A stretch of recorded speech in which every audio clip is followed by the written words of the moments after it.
In this episode, we'll be refinishing this 1938 Philco radio case. Most furniture made prior to 1970 was a lot better quality than today's standards. Have a family heirloom or doing a furniture flip? Let us help you with that. Give your furniture some love.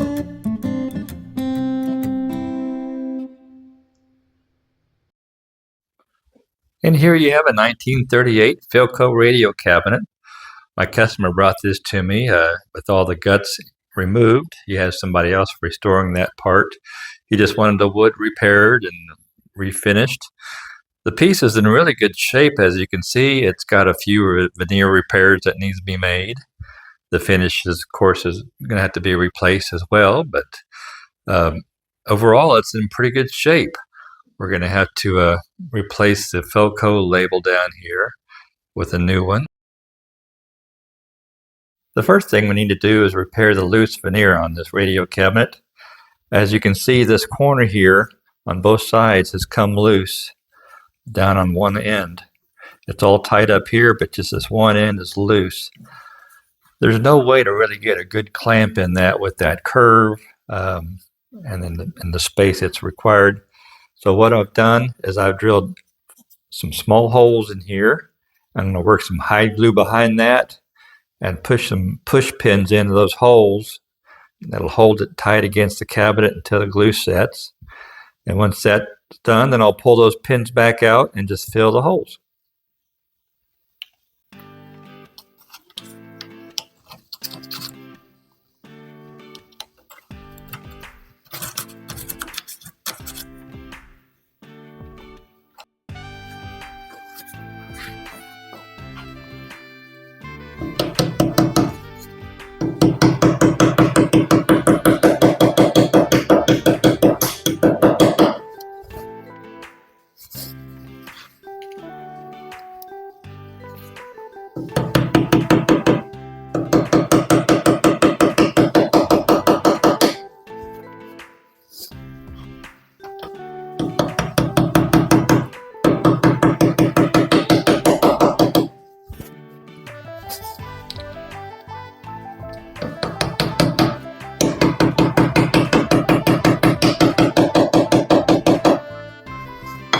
And there you have it, all glued tight. So we'll let that glue dry and we'll pull those pins back out. And we also have a loose pocket of veneer right here. Looks like something wet has dropped down onto it. As you can see, it goes in quite a ways. So I've run this tool up in here to get any dirt that I can get out of there and clean. So now I'll just work some hide glue back up underneath of it and we'll get it and clamped, get it to dry as well. So this hide glue works great for getting up underneath those tight areas. And you just work as much in as you can, then kind of squeeze out the excess. And it bonds well to the original hide glue. So get some more worked in there.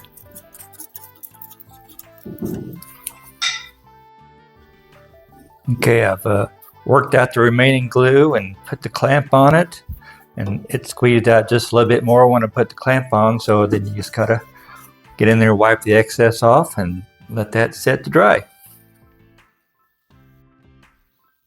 I went ahead and glued up some veneer on the back that was on the inside layer. I just worked some glue into it and put a glue block and clamps and get that set up. It's hard to imagine what it was like back in 1938 when this radio came out. There were no TVs back then. Everybody just sat around the family radio, listened to the nightly programming. You had to use your imagination on the characters. You had to imagine how pretty they were or how ugly they were. Here are the supplies and tools you're going to need to do the stripping part. You're going to need some gloves to protect your hands. Eye protection, of course. You're going to need a scraper for scraping. I like to round the corners on these for make it safer for the piece of furniture. And I use this drywall trough to catch the stripper waste. It works real good.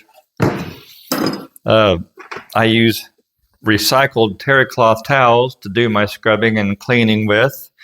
the nubby texture they have. It works real good for stripping. You'll need your container to put the stripper in and a brush to brush it on with. You can also use a little wire brush for getting into the nooks and crannies good. The stripper I use is a methylene chloride based stripper. It does have some fumes on it, so you want to make sure you have proper ventilation or do it outdoors. I also use a lacquer thinner for the rinse. Works real good for that, but it also puts out lots of fumes. If you're working in an area where there's not very good ventilation or around an open flame, I would not recommend these two products. There are some safe strippers out there that will do the job. Not as quickly as effectively, but it does do the job without the fumes. You'd also might want to put down a drop cloth underneath the piece that you're stripping to protect the floor.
And here's the piece with all the finish removed.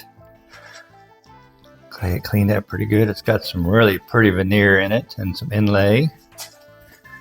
You can see there's just a little bit left of that Philco label, but that'll get sanded off. We have a new one going on in the finishing process. So now we just need to let this dry and then come in and sand it and get it stained and finished.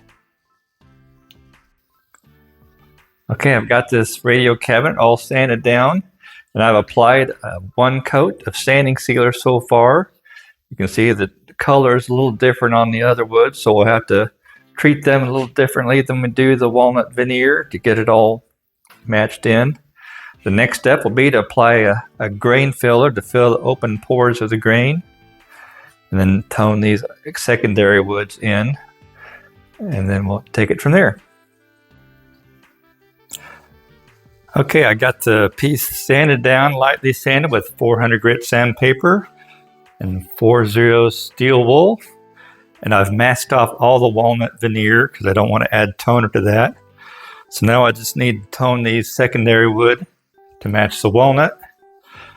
And once I get that done, I'll peel off the masking and we'll give it a clear coat all over the entire piece. The aerosol toners I use comes from Touch Up Depot.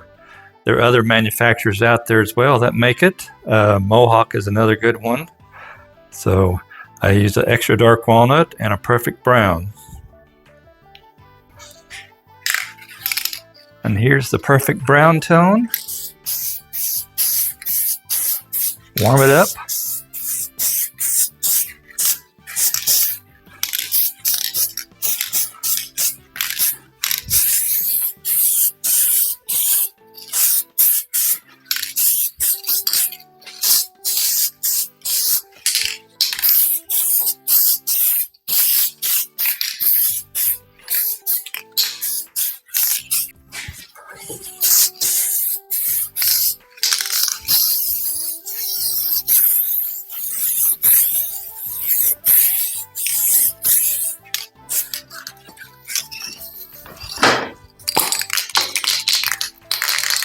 And some extra dark walnut to darken the tone.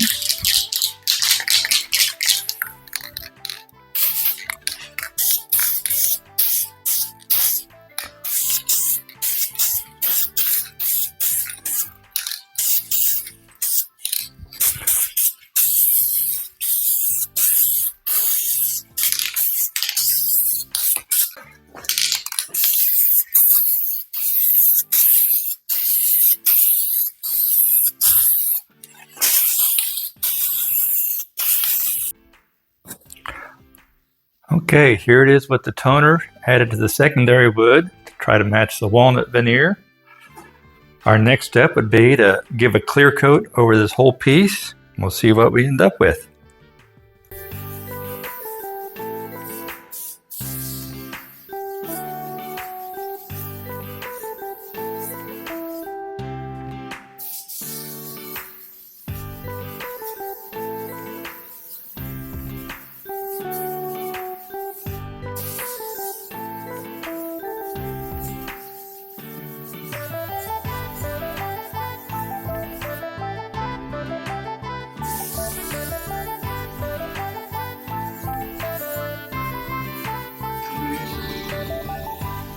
And there's that noisy air compressor again.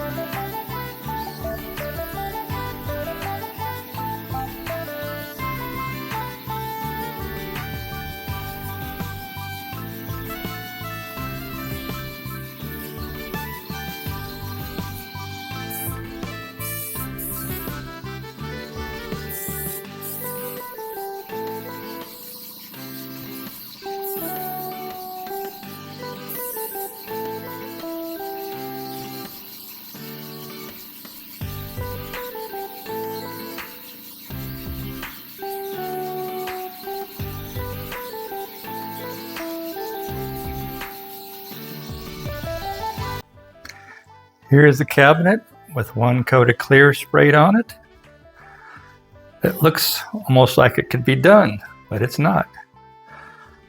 We still have to put the Philco label on, which is a water label, and give it one or two more coats of lacquer.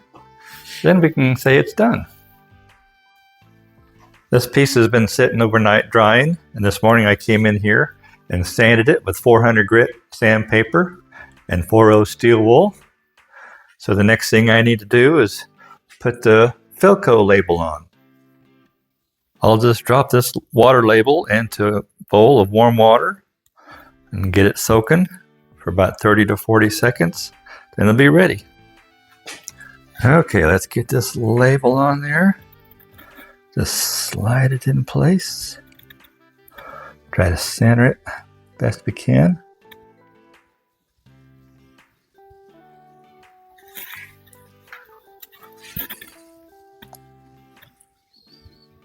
I need to come this way just a hair.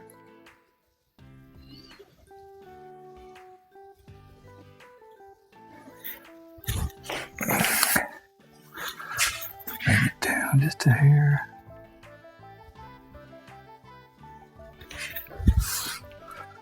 Okay, that looks pretty good. Get some of this other water off of here. And we'll let this dry, and then we'll just be able to clear coat right over the top of that. And there you have it.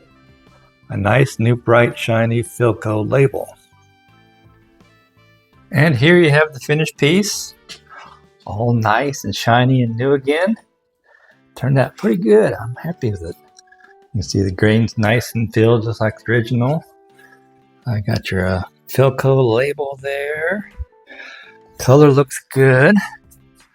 Everything turned out really good on it. So, but the customer will be pleased. Thanks for watching this video till the end. If you enjoyed it, hit the like button. To see all of our future videos coming down the pipeline, hit subscribe. Give your furniture some love. For hard-to-find hardware like these, check us out at AnniesHomeStore.com.